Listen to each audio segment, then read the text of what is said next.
Doc Moore's collection of horror stories YouTube channel. Episode 12. Ghost Stories and a story from the void. Doc Moore's Midnight Horror Stories YouTube channel is sponsored by Caselet.com.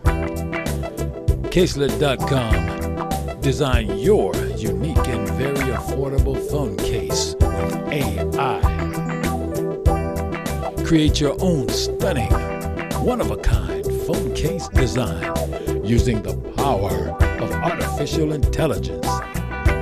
From abstract art to nature scenes, Caselet offers a wide variety of Apple, Samsung, and Google phone cases. Caselet.com brings your vision to life. I got mine. Get yours. Shop Caselet.com. That's C-A-S-E-L-Y-T. Caselet.com. Now, from Doc Moore's studio, high up in central Oahu, on the islands of Hawaii, here's your host, the funkiest paranormal investigator, the jazziest ghost storyteller, the rockin'est rock and roller of terror and horror in Hawaii, the United States, and the world. Here's your host, Dr. Stephen B. Moore Sr.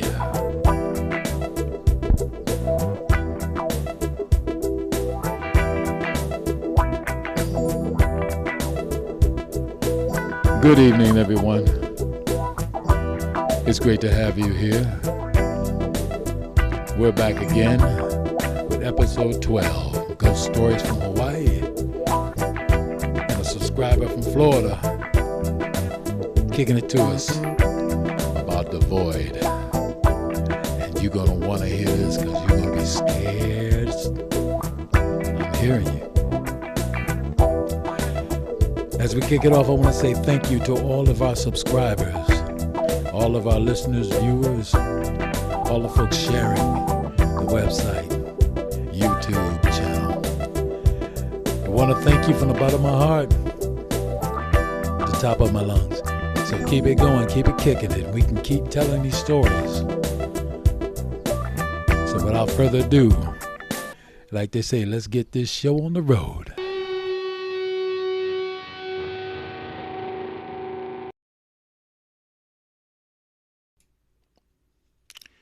This first story comes from a woman in California, and it's called Spooky Stories from Hawaii. And I'm going to read this for her. Aloha, Steve. I got more for you. One night, while we were on the Big Island, in Hilo side, we went to the area where the battle took place long ago, and we came across the footsteps in the lava that had dried of the ancient warriors. I stooped down and felt the ground. I could feel the power of her spirit. I remember chanting, "E Pele E." I felt the winds swirling all around us. It was an awesome feeling. Unfortunately, my husband was doing his foolish chant and thought it was funny. My daughter told him, "All right, you're going to get it," and he just laughed. Stop that. We shook our heads. Get it. When we left on our way from lunch, we passed a graveyard that we didn't see, but he did. He thought it was a trip because it said Filipino graveyard. Filipino graveyard? Did y'all see After that? passing a graveyard and sightseeing, we went back to our room on Kilauea Military Camp. He went to sleep, and we sat and talked and watched TV. Around midnight, he got up and he told us to go to sleep. Hey, you guys, it's late. We grumbled and was stalling. Go to bed. So he came back out and raced me to sleep. When I came to bed, he said while he was sleeping, when he turned over, he saw this old Filipino lady all in white standing by the bed, looking sternly at him. Staring at me hard. It was reported that Pele appeared young or old, and one example was a Filipino woman in white. He was visited by Pele. While we were staying at the Hickam building on New Year's Eve around midnight, my husband was doing laundry, and he looked out the window, and he swears he saw a man with his head tipped back at an odd angle. That looked like a guy with his head cocked in a out. car, like he was dead. That guy looks dead. Oh, But when the moon shone down on that car, there was no one. there ain't nobody in that So car. he finished our laundry I'm getting and out got of here. the hell out of there. He figured it was a ghost because of the many deaths during World War II in Hawaii. A year later, we got that same room, and once again, on New Year's Eve around midnight, my daughter was in the parking lot waiting for her friend to pick her up so they could go partying. She glanced at the car with the same figure of a man sitting up in the car with his head tipped back, leaning sideways. She got chicken skin, and as she looked closer, she thought, that looks like death. When the moon came out, there was no one there. She couldn't move, and she thought that was a ghost. Just then, her friend honked, and she ran to his car. She couldn't wait to get the heck out of Dodge. And this story came from this lady in California about her visits to Hawaii. And here's some insight for you, for those who have not been to Hawaii or who have been to Hawaii and do not really understand certain things. Madam Pele, in Hawaiian religion, Pele is the goddess of volcanoes and fire, and she is a very integral part of Hawaiian island legend in history and culture. Now, she's often referred to as Madam Pele or Tutu Pele as a sign of respect by the people of Hawaii. She's a well-known goddess in Hawaiian culture and mythology. And she has a significant influence because she is a figure, an enduring figure that stems from ancient Hawaii. Pele is also considered the goddess of hula. She's a significant figure in hula. Now, urban legends say that Pele warns the local people of eruptions of the volcano. Pele appears in the form of a woman, an elderly woman with a white hair, and she's dressed in a red mu'u. There's other legends that say if you take items from the islands, Pele will curse you. She will have very angry actions toward you. So many people send things that they take from the islands back to Hawaii when they say that so many things have happened to them when they got home with the items. So naturally, they're going to return these items back to Hawaii because they feel like they're haunted. And so that's about Pele. Now let's talk really quickly about Pearl Harbor and Hickam, because part of that lady's story was based on facts, and that is Pearl Harbor and Hickam is considered some haunted areas in Hawaii. In December 7, 1941, Japan launched a surprise military strike on the United States. Naval Base Pearl Harbor, Hickam Airfield, Schofield Military Army Base, and also Kaneohe Marine Corps Base. Particularly Pearl Harbor and Hickam Air Force Base.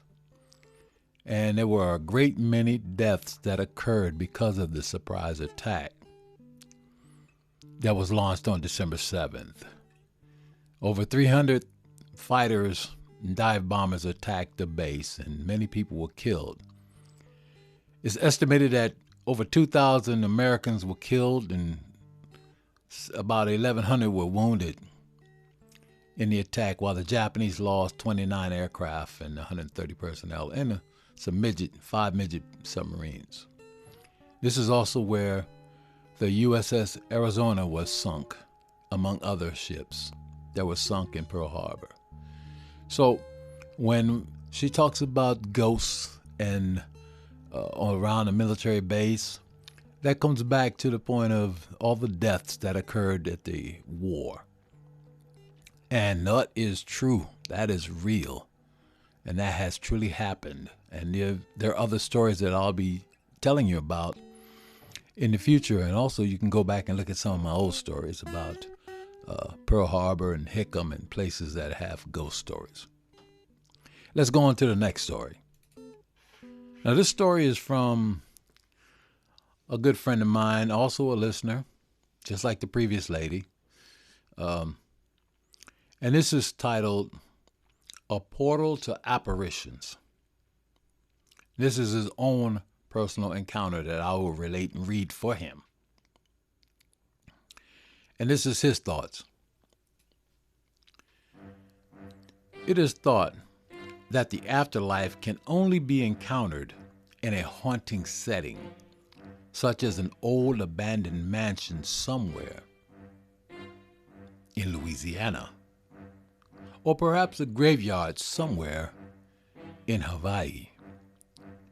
These are but examples of what one would expect to be places of apparitions. But what about an unexpected setting, or a place such as perhaps a ghostly internet website? One can only imagine the myriad of possibilities. Now here's my story, and I'll relate it to you as it happened.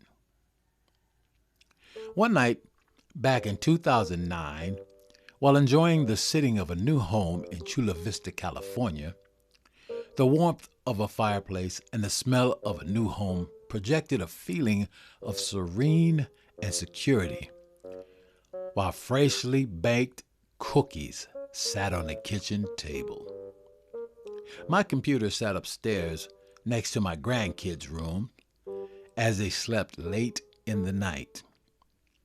For some reason, I was strangely compelled to surf the web for stories of ghost encounters. So I did. To my disappointment, I found videos that in my own estimation appeared to be not so authentic. So I searched even further until I found one that brought out a feeling of authenticity. Authenticity is very important to me. I remained in that particular site for about an hour, fascinated by the apparitional sense of presence coming about. I see you. As I sat there, a soft breath, like a sound, could be heard in the hallway. It was absolutely a whisper, but obscure in nature. It scared me to the point that I immediately exited the site and went to bed. All is well now, or is it? That night, I heard someone running down the hallway toward my room, paired with a loud and frightening scream of terror. The running stopped directly in front of my bedroom door, but the screaming continued. And when I opened the door, there stood my granddaughter, crying in terror. What did she encounter that night? It remains a mystery to this day. She could never explain to us what she saw that night.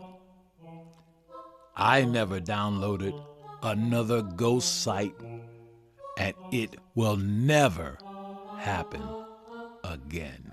Wanna get you. I see. Man, that was spooky fur. You ever get up in the middle of the night and see things out the corner of your eyes? You ever go to the bathroom at night, and while you're in the bathroom, if you're on the toilet, and you think you see a shadow that's coming out of the shower, pushing the shower curtain open? Hey, these things happen. Those are shadow people, shadowy things. And that brother brought up a good idea, a good point.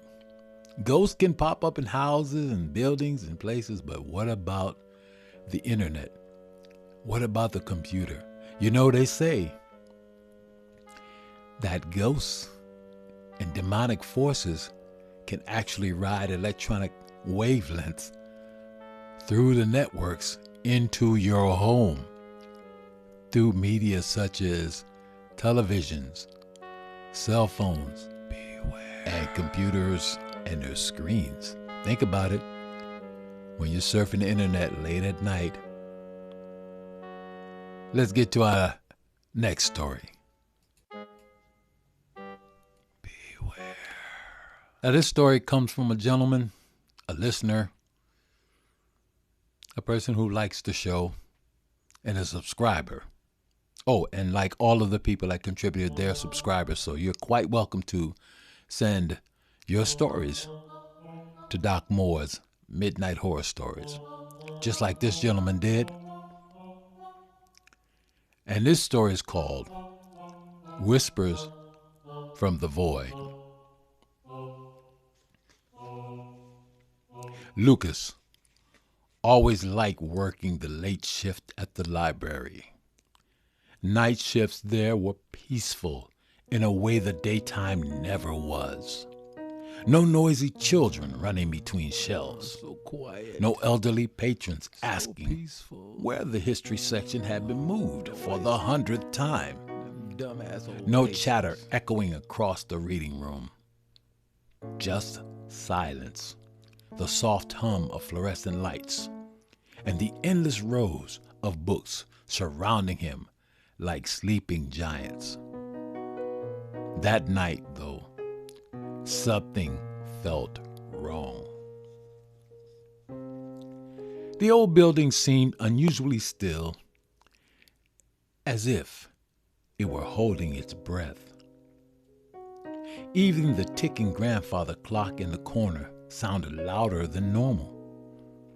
Lucas pushed his cart slowly through the dim aisles, shelving returned books, while glancing now and then into the darkness where the lights barely reached. At 11:30 p.m., he entered the oldest section of the library, a forgotten back corner few people visited anymore. Dust coated the shelves, and the air smelled of mildew and ancient paper. As he moved past one shelf, something caught his eye. What's this? A single book protruded slightly from the others. What is this? Lucas frowned. He was certain it hadn't been there earlier. How did this get here? This He wasn't here pulled the earlier. book free.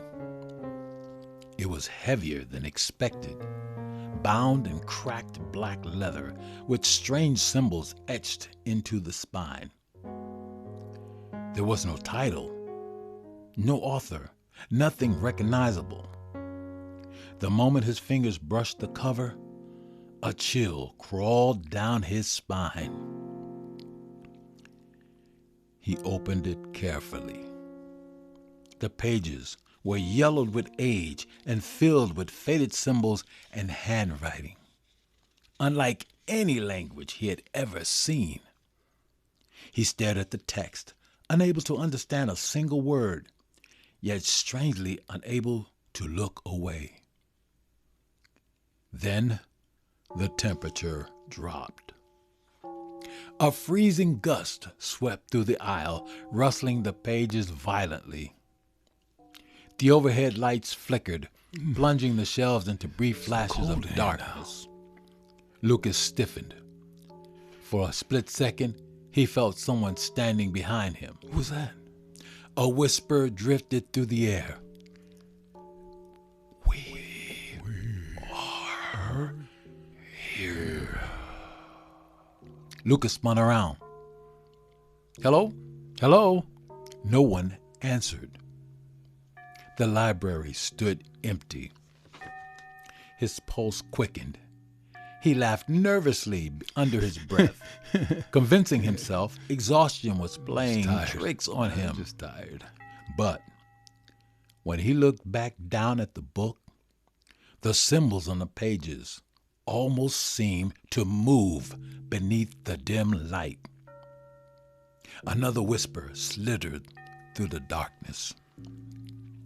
You can't leave. Lucas snapped the book shut. Instantly, the whispers stopped. Silence returned, thick and suffocating. He swallowed hard and shoved the book back onto the shelf. The lights flickered again. The cold deepened until he could see his own breath. Then the whispers returned, louder than before. We see you. Lucas backed away from the shelf. Every instinct told him to leave. He hurried toward the front desk, but the library was no longer felt the same. The aisles seemed longer now, stretching unnaturally into the darkness. Shadows shifted between the shelves like living things. His footsteps echoed too loudly against the wooden floor. At the front desk, his trembling hands fumbled for the keys. The whispers multiplied. Stay with us. Stay with us. Stay with us. Stay Don't with us. leave. Don't leave. Don't leave us. Join us. Join us. Join They us. came from everywhere at once. Lucas froze. His chest tightened as panic crawled up his throat. He looked down the aisles and caught movement in the distance. Figures. Tall, shadowy shapes standing motionless between the shelves, watching him. Lucas grabbed his bag and rushed toward the front entrance. He seized the handle and pulled. Locked. No! No! Oh, no. He shook the door harder, but it refused to budge. Behind him, the whispering grew louder, closer.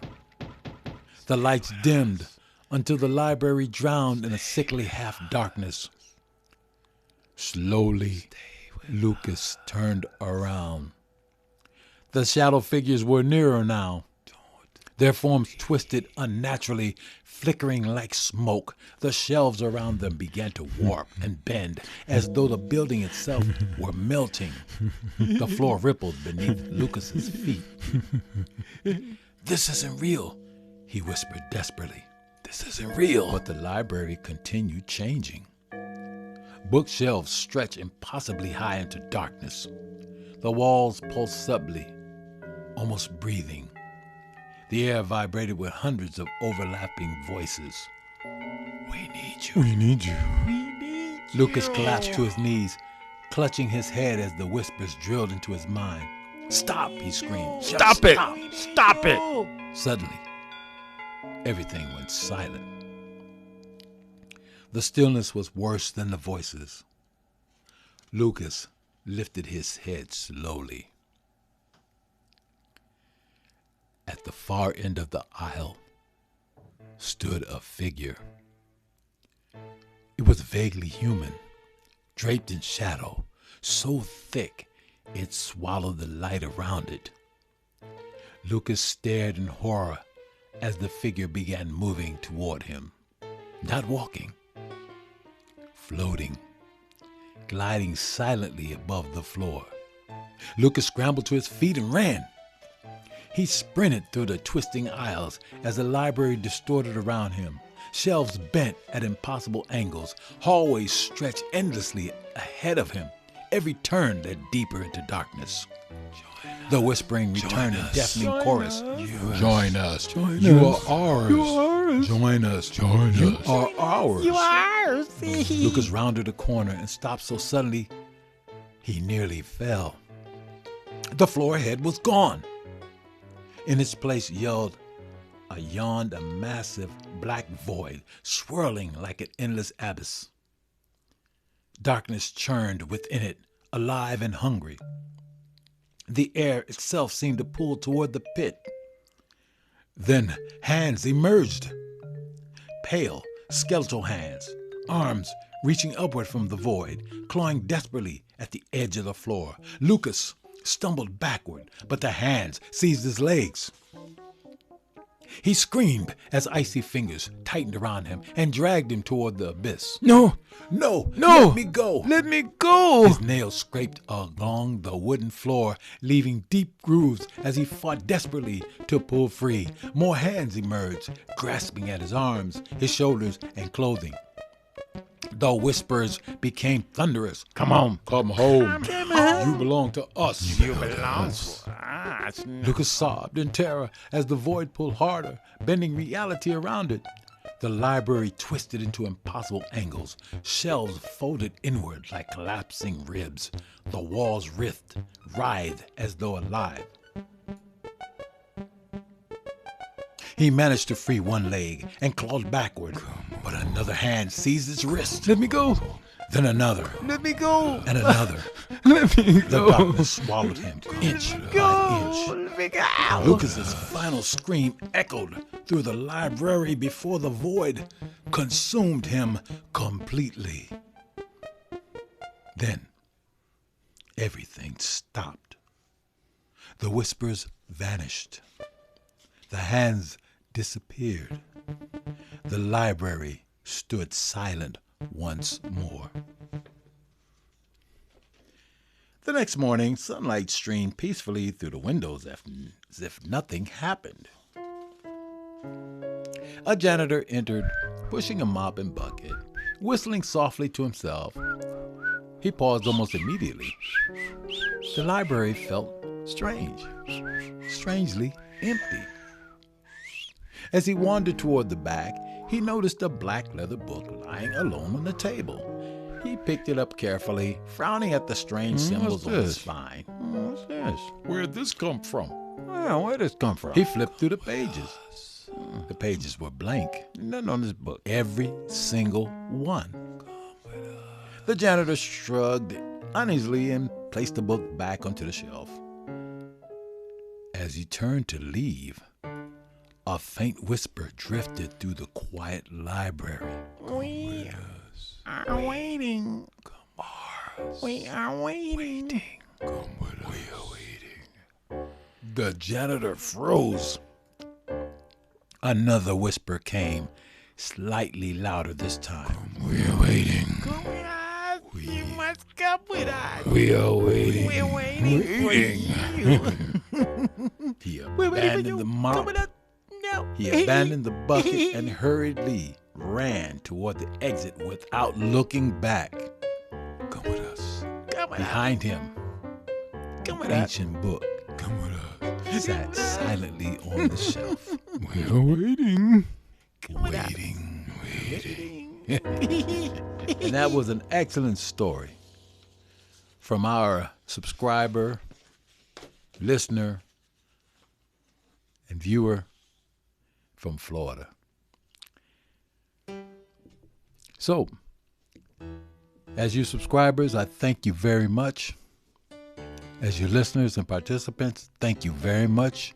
You viewers, thank you very much for tuning in, watching, and listening to Doc Moore's Midnight Horror Stories. Be sure to click the subscribe button, like, share, and make your comments about this website and these stories we tell, because these things are true. They happen, and they possibly can happen to you. Until the next time, I'm Doc Moore. and you're listening to Doc Moore's Midnight Horror Stories YouTube channel. Good night.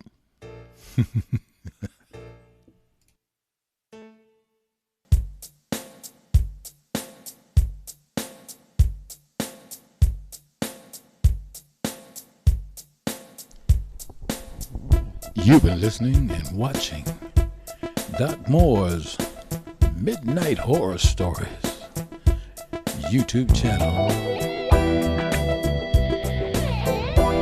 Doc Moore's Midnight Horror Stories YouTube channel is brought to you by Caselet.com. Caselet.com. Design your unique and very affordable phone case with AI. Create your own stunning, one-of-a-kind phone case design using the power of artificial intelligence. From abstract art to nature scenes, Caselet offers a wide variety of Apple, Samsung, and Google phone cases. Caselet.com brings your vision to life. I got mine. Get yours. Shop Caselet.com. That's Caselet. Caselet.com. Join us next time for Doc Moore's Midnight Horror Stories YouTube channel. Send your comments, criticisms, questions, and more to Doc Moore's Midnight Horror Stories YouTube channel. You can also subscribe, follow, and like Doc Moore on Facebook, Instagram, TikTok, and of course, YouTube. Doc Moore's collection of horror stories book is available in ebook, paperback, and hardcover at www.amazon.com/Doc Moore's Collection Horror Stories. Check out Doc Moore and the Moore Hunter Band on Spotify, iTunes, iHeartRadio, Apple Music, Amazon, YouTube, Pandora, and all other streaming platforms. Audio and video production created by Tanya L. and Stephen B. Doc Moore Sr. and the Moore Hunter Band at the Doc Moore Recording Studio, Oahu, Hawaii. All content created, recorded, produced, and under copyright by Stephen B. Doc Moore Sr., Ph.D., Media Productions, LLC. All rights reserved. Until next time, join us.